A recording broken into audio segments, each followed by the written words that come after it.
Hey everyone, hope you're doing well. Uh, Hopefully you're watching this video first. We're gonna be skipping a little bit in U.S. history since we're running a little short on time, but that's okay. I'm just gonna quickly go over some events that happened in between where we left off in school and Andrew Jackson's presidency. And of course, I've got a friend here, Olivia. So go and say hi to Olivia if you want. I'll let her go because she is clearly not enjoying this. And we're going to go ahead and get started. Okay, so let's share the screen with you all. Hopefully this works. There we go.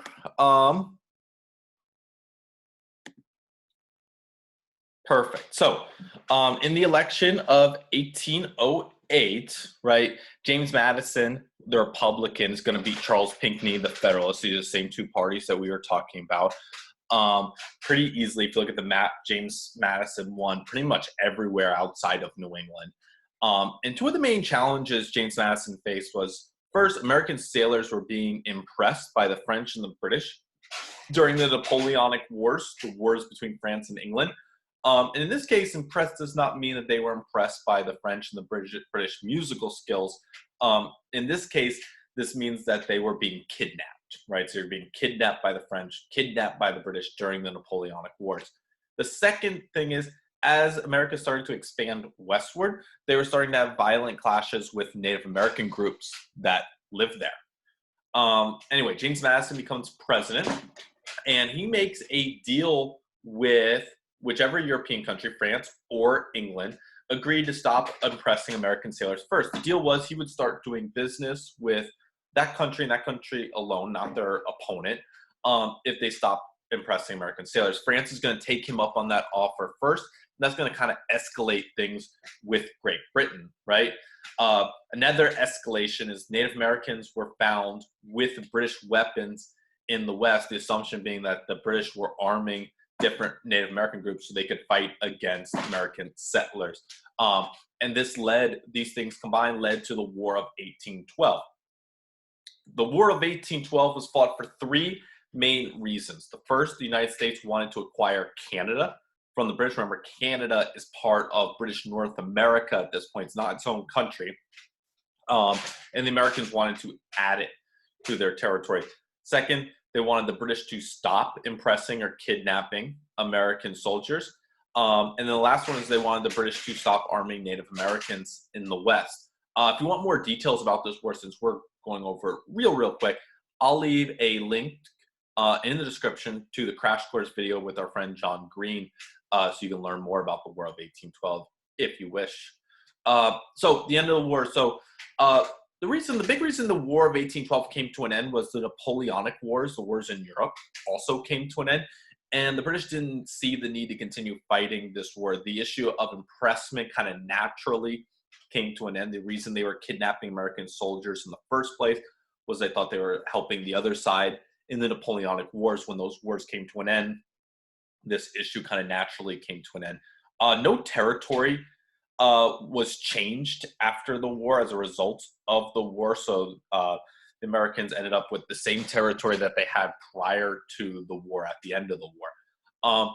And the British also stopped arming, for the most part, Native American groups in the West. So while it's not clear that there was a winner between the Americans and the British, the Native Americans are going to be the most negatively impacted as a result of the War of 1812. The War of 1812 is also going to lead to the rise of Andrew Jackson's political chances. Andrew Jackson was considered a war hero during the War of 1812, particularly the Battle of New Orleans, where Andrew Jackson led a much smaller American force against the British and was still able to win. The ironic part of the war was that the Treaty of Ghent, the treaty that ended the war, had already been signed, but that's not Andrew Jackson's fault. He didn't know that the war was over. Nobody fighting the war knew that it was over. There's no Twitter back then, no cell phones, no internet. There's no way for him to get the information in time. A little bit more about Andrew Jackson. He grew up in a poor family in South Carolina. You could actually see a picture of his childhood home there in the right.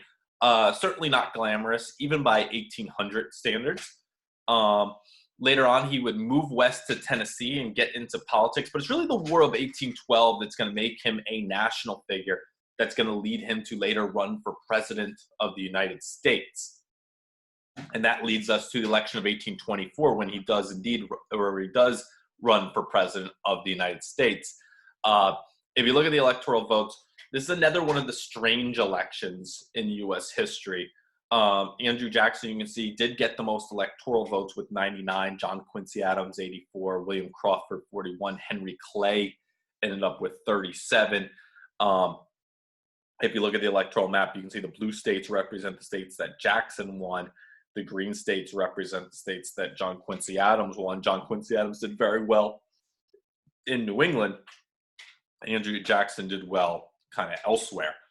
But since nobody received a majority of the electoral votes, it was then sent to the House of Representatives, where they had to choose amongst the top 3 candidates, right? So that eliminates Henry Clay. The House of Representatives has to choose between Andrew Jackson, John Quincy Adams, and William Crawford.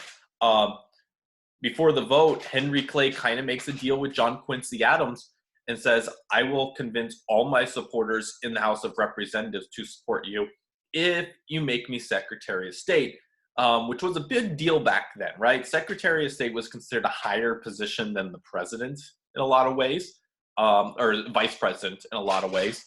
And often that's what people wanted, where they would go before they would later run for president, right? Before you become president, you would try to become Secretary of State. So John Quincy Adams makes that deal with Henry Clay. John Quincy Adams then wins the presidency when that House of Representatives choose him, and then he would make Henry Clay Secretary of State. As you can imagine, Andrew Jackson's supporters were furious, right? They felt like the election had been stolen from them. Andrew Jackson, they felt like, was the legitimate winner. He won the most electoral votes. He won the most popular votes. And they called this a corrupt bargain. They looked at it as the political insiders, political elites kind of stealing the election from them. But Andrew Jackson's supporters aren't just going to sit back there and not worry about it. In between 1824 and 1828, when Andrew Jackson would then again run for president, his supporters created a new political party. They named that party the Democratic Party. The idea behind this party is that it would be a party for kind of the common person, thinking about those Western farmers, and standing up for them rather than the political insiders, political elites, the wealthy.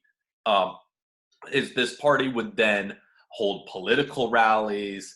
They would have picnics. They'd have parades. They create songs for Andrew Jackson's campaign. One of those songs is called "The Hunters from Kentucky." I'll see if I can find it and post it somewhere on Google Classroom. And they would create slogans like, John Quincy Adams can read, but Andrew Jackson can fight. And this led Andrew Jackson to a pretty decisive victory in 1828. So you look at the electoral map in 1828, Andrew Jackson won all those states in yellow, pretty much almost all the states that aren't in New England. He's going to win by a big margin in the electoral vote. He's going to win by a pretty big margin in the popular vote. And that's going to lead to an Andrew Jackson presidency. President Andrew Jackson, he promises to protect the common man, right, kind of against, the wealthy, the elites' interests. One of the big things he did as president of the United States was veto the recharter of the National Bank. He felt that the National Bank really only helped the interests of, those merchants that live in Boston or New York that would need loans. They didn't really help out Western farmers. So he vetoed the recharter of the National Bank. And the second thing that we're going to be looking, and this is the thing that we're going to be looking at today, is Andrew Jackson's policies towards Native Americans. Okay. So here's your assignment today. You are going to find the text on Google Classroom about Andrew Jackson's Native American policy. In the question document, which you'll find as an assignment on Google Classroom, it won't be in the same post, okay? Please email me, comment in Google Classroom if you can't find it. We'll get you there. And you're going to answer, after you read the text, you're going to answer one question, right? The question is, describe how American Indians might have felt about Andrew Jackson's Indian policy to remove Indians from the East by force. Your answer should be at least 4 sentences, but it can be more. And it needs to include the following words in your answer. Cherokee, treaty, Indian Removal Act, and Trail of Tears. Those 4 terms need to be found in your answer. Last thing I'll say, that question will be in the document, so don't worry about trying to write that down. Take a deep breath, relax. We're going to get through this. It's going to be fine. If you have any questions, please email me, comment. If you need feedback on whether you're doing something right, share that document with me. I will be on my computer trying to get feedback as quick as I possibly can. It's also very likely we're going to have a Zoom meeting of some sort. As soon as I figure out how exactly that's going to work, I'll probably have office hours where it'll be optional. It won't be anything where you're mandated to go, but it could be an opportunity to come, ask questions, also interact with people. Okay? All right. Good luck. Peace.